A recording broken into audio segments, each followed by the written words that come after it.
vari MuTuckshop kuma 11 wakanga watori wese vari wangani vari 2 iye murume ainge akarara mwana ari papa iye ari papa ndopandikanoka inini kuti ndauya zvikabva uyu ndopaakabva amuka bvaazura dhoo ndauda kupinda kudaiso ndopaakabva atanga kundidhonza ndati ko chiko chauri kundidhonza nasiwe zvikanzai usapinde mumba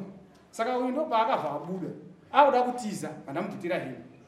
hembe yacho vandaitora ndopaakabva abuda bvaenda komira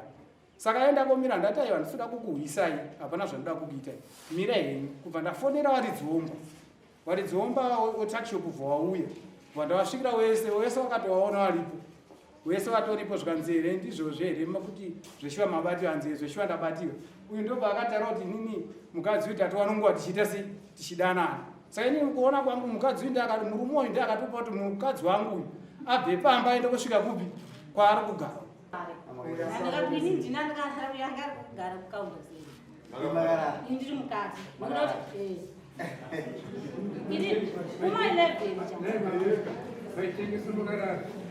munhu angari wani hatigoni kutangana naye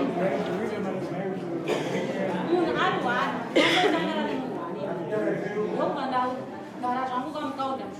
mubhawo uyo ari kunwa zvake doraka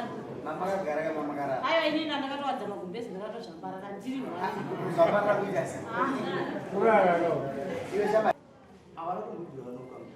wakatongobudikira kwawakabudikira wachinosotoraira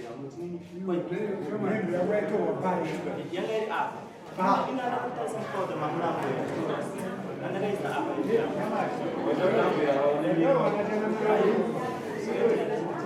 Alright, take it out.